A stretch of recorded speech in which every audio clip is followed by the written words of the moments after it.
ధర్మ Samaj party DSP Suryapet జిల్లా committee ఆధ్వర్యంలో గురువారం సూర్యాపేట జిల్లా కేంద్రంలో పబ్లిక్ క్లబ్లో కరపత్రం ఆవిష్కరణ చేశారు. ఈ సందర్భంగా ధర్మ సమాజ్ పార్టీ జిల్లా ప్రచార కమిటీ నాయకుడు విజయ రామరాజు మాట్లాడారు. ధర్మ సమాజ్ పార్టీ డీఎస్పీ సూర్యాపేట జిల్లా కమిటీ ఆధ్వర్యంలో గురువారం సూర్యాపేట జిల్లా కేంద్రంలో పబ్లిక్ క్లబ్లో కరపత్ర ఆవిష్కరణ చేశారు. ఈ సందర్భంగా ధర్మ సమాజ్ పార్టీ జిల్లా ప్రచార కమిటీ నాయకుడు విజయ రామరాజు మాట్లాడుతూ ధర్మ సమాజ్ పార్టీ ఆధ్వర్యంలో మార్చి 17 నుండి ఏప్రిల్ 30 వరకు 45 రోజుల పీడిత ప్రజల విముక్తి ప్రదాతల జన్మదినోత్సవాలు ధర్మ సమాజ్ పార్టీ మొదటి ప్లీనరీ కార్యక్రమాలను గ్రామాన మండల జిల్లా కేంద్రాల్లో ఘనంగా నిర్వహించాలని పిలుపునిచ్చారు. మన దేశంలో మన తెలంగాణలో 90% ప్రజలు వేల ఏళ్లుగా కుల వ్యవస్థ కారణంగా అణచివేతకు, పీడనకు, వివక్షకు గురై విద్యకు, భూమికి, సంపాదనకు, రాజ్యాధికారానికి దూరమై దుర్భరంగా బతుకుతూ తరతరాలుగా తమ జీవితాన్ని కోల్పోయారని తెలిపారు. అలాంటి ప్రజల బాధల నుండి విముక్తి కల్పించడానికి ఆ పీడిత సమాజం నుండి విముక్తి ప్రదాతలు జన్మించారని, వారే జ్యోతిరావు ఫూలే, డాక్టర్ అంబేద్కర్, సాహెబ్ మహారాజ్, కాంశీరాములు. వీరు సామాజిక రాజకీయ యుద్ధం వల్లనే నేడు 90% మన ప్రజలు భారత రాజ్యాంగం ద్వారా మానవ హక్కులు పొంది బతుకుతున్నారని తెలిపారు.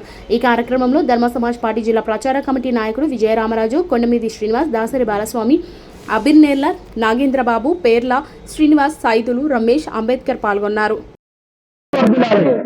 ధర్మ సమాజ్ పార్టీ విజయవంతం చేయాలి. పీడిత ప్రజల విముక్తి ప్రదాతల జయంతోత్సవాలను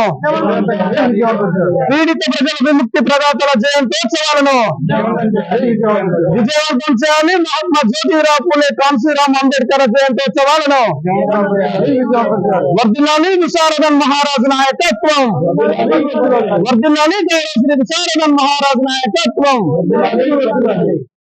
ఆ విధంగా సామాజికంగా చైతన్యమవుతూ తన పని తను చేసుకుంటూ సమాజం కోసం సేవ చేసి ఒక ఉన్నతమైన రాజకీయ నాయకులను తీర్చిదిద్దినటువంటి ఒక కర్మాగారం ధర్మ సమాజ్ పార్టీ అని చెప్పి ఈ సందర్భంగా తెలియజేస్తున్నాను.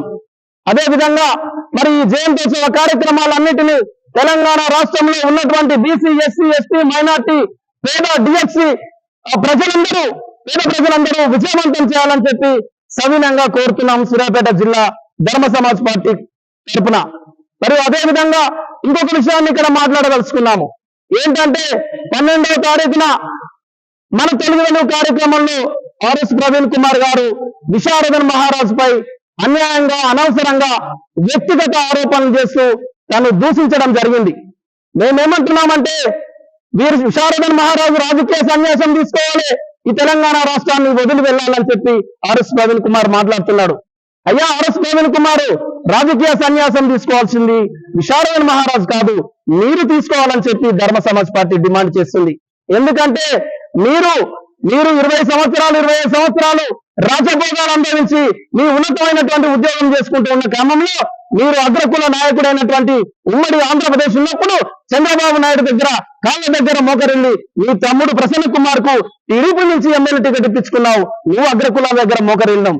అదే విధంగా నీ చెల్లెలు భర్త అయినటువంటి వికారాబాదు ఎమ్మెల్యే ఆనంద్ బాబుకు టికెట్ ఇప్పించుకొని నువ్వు అగ్రకులాల దగ్గర.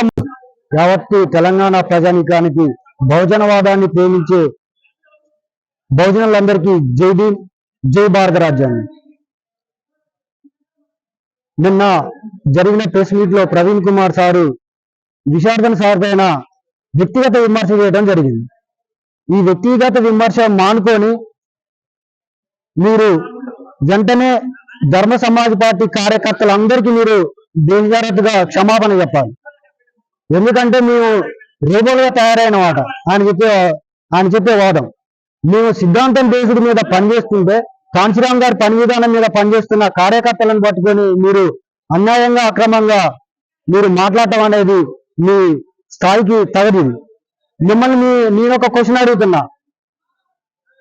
మీరు బహుజన సమాజ్ పార్టీలోకి వచ్చిన తర్వాతకి బీఆర్ఎస్ ప్రభుత్వం పైన ప్రశ్న పత్రాల పైన లీకేజ్ జరిగిందని చెప్పేసి టీఎస్పీఎస్సీ బోర్డును మొత్తం రద్దు చేయాలని చెప్పేసి నిరుద్యోగుల పక్షాన మీరు పెద్ద ఎత్తున పోరాటం చేసిన మీరు మరి ఈ రోజు అదే టీఆర్ఎస్ ప్రభుత్వంతో, అదే బీఆర్ఎస్ ప్రభుత్వంతో మీరు ఏ విధంగా పొత్తు పెట్టుకున్నారు? అంటే మీరు మాట్లాడిన మాటలు మొత్తం, నిరుద్యోగుల పక్షాన మాట్లాడిన మాటలు మొత్తం తప్పని నిరూపణ చేసుకున్నారా మీరు? అదేవిధంగా కాళేశ్వరం ప్రాజెక్టు పైన కొన్ని వేల కోట్ల రూపాయలు అవినీతి జరిగిందని చెప్పేసి యావత్తు తెలంగాణ ప్రజానీకం ముందు మీరు పెట్టిర్రు. అంటే ఈ రోజు మీరు బీఆర్ఎస్ ప్రభుత్వాన్ని కొన్ని వేల కోట్ల రూపాయలకి అవినీతి జరిగిందని చెప్పిన మీరు ఇప్పుడు ఆ అవినీతిని మీరు సమర్థిస్తున్నారా, మీరు సపోర్ట్ చేస్తున్నారా? ఈ ప్రశ్నలకు మీరు ఖచ్చితంగా సమాధానం చెప్పాలి. ఏ విధంగా మరి ఆ నిరుద్యోగుల పైన అవినీతి జరిగిందని చెప్పేసి